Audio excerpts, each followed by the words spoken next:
out, and Monster is going to be coming in. Monster representing Team Pulse, and we do have a bio on him, so let me pull that up real fast. Monster is, his real name is Alexander Nilsson. He is a Swedish Terran player, and he started playing Brood War at one of his neighbor's house. That's how he got into the game. At age 11, he bought it for himself and started playing custom games online by himself. I imagine he means his parents bought it, but who knows? Maybe they get a good allowance over there. He played StarCraft 2 at release and started as a Protoss. He at first was limited by a low-end computer, so he tried to keep his games short by doing early all-ins. And then when he finally got a new computer, he was able to take Diamond, but decided that Protoss wasn't really the race that he wanted to continue with. So he switched to Terran, worked back up to Diamond, and then he joined Team LBNT. He got Masters and started coaching, and then LBNT disbanded. So he went to recruitment forums and found Pulse. You can find him at Twitter Ackaby.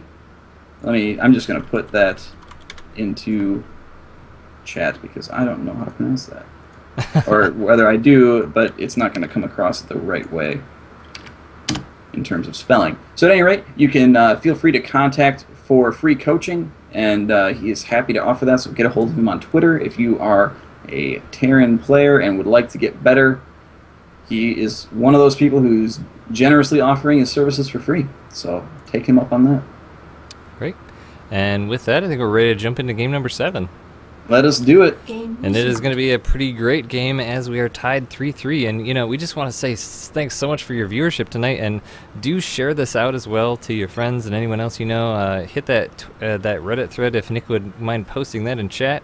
I think I can do that. We are the number 4 stream on Twitch right now, and even in competition with Day 9 and Artosis' Meta. So we do appreciate your patronage this evening as we go through this awesome series between two great and fantastic teams. That is absolutely correct. That's a lot of descriptive words. So I did just post that Reddit thread. You can go there and leave us any input that you would like to, and let us know what you think about the league. Just, talk about it. We're happy to see you in chat. It's great always to see the chat active. We appreciate you being involved. This is the StarCraft 2 Community Team League. It is about the community. We love to hear from you. We love to keep you involved. And we love to watch these players play. Absolutely. And, I've mentioned this so many times, and I just can't mention enough that it's just been awesome seeing these teams. All of the teams have been just a pleasure to deal with. There haven't been any issues that I can speak of. And as we see a couple of SCVs moving out here, this is a bit odd, but I guess we're going to see some proxy barracks here. All right, so some action coming down, like double proxy barracks. Oh my. So this is going to be fairly all-in play from Monster here. The question is going to be whether or not Fiasco can deal with this aggression. There is a gateway going down, so he will have potentiality, but there are 2 gases as well, so it looks like he may be trying for some early heavy tech, which would prove to be disastrous with the type of tech that we see coming out of Monster right now. Fiasco did do a quick scout around his natural to make sure nothing was there, but this is a pretty far-out proxy by Monster, and Fiasco's definitely got looks like it's going to be a proxy Stargate down here on the lower side to get into Monster's base. So this is going to be quite the interesting play here. It depends on how quickly Monster gets out his Marines. Well, just by default, these Marines are going to be able to be generated faster than anything coming out of a starport, especially because the cybernetics core isn't even halfway done yet. This is fact.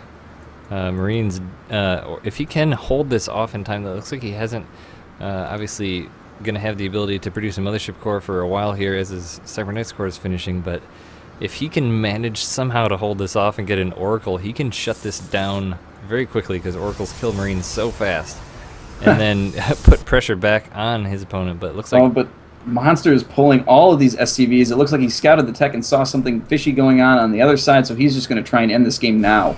Yep. Definitely a good play on his part. I mean, he goes in the base of Fiasco and sees only 1 pylon, so what does that tell you? Absolutely right. So there are, 5 Marines? 5 Marines and 10 SCVs are going to be moving forward to make this push as the probe of Fiasco is going into Monster's base now and being like, What am I seeing here? Nothing. And there that's it what you're is. seeing. You are seeing nothing. And here are all the friends as the stalker comes out to say hello. Cuddle party between the stalkers and the stalker and the SCVs as the probes move forward to cuddle with those Marines. Everybody's just very happy. Mothership Core comes out now, but it is not going to have enough energy for that photon overcharge, so it's just going to zap its little laser beams. A Mothership Core does do more DPS than a Stalker, but I mean, with that Stalker almost dead here, I mean, and the bunker is going to finish, so this is going to be game for Fiasco. Yeah, I don't see any way that Fiasco can break this. He doesn't have any money to build any units here, and that bunker is in range of killing that gateway, and he can't build anything out of that starport. I don't even think he can mine gas here because the bunker's in range of the gas mining paths. Yeah, and those Marines are moving forward to try and prevent all the mining whatsoever, so the probes are moving forward. Mothership Core does fall. That is going to be it. And now with the Mothership Core gun, he just decides to take the Marines out of the bunker as it's 6 Marines versus 1 Stalker, essentially, and Fiasco can't produce anything because he's not mining anything. Nope, and he's trying to micro that Stalker to save his life, but I don't think that it's going to be enough, and Stalker falls just now. 2 Marines remaining, and there's 1 probe, so Fiasco getting out of dodge. 2 more Marines show up, and that kills off everything. Oh, but he did get enough minerals for an Oracle! This is going to be interesting to see what this Oracle can do, because, I mean, there's only... the probe is still in the main of Monster as well, so the probe could actually do some damage as well, but there's only 3 SCVs mining here. But Fiasco doesn't have enough money to even put down an assimilator, so he can't build any more buildings. No, he can't do anything. Monster is continuing to mine, and now that Oracle does clean up all the things that are there. Monster lifting up his orbital command, and that basically cinches the game right there. Unfortunately, Oracles can't attack floating buildings. So the Marines are now targeting the Nexus. Yeah, Fiasco sees how that's going to end up playing out.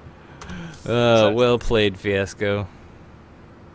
Definitely an interesting game there where both players decide to do some proxy shenanigans.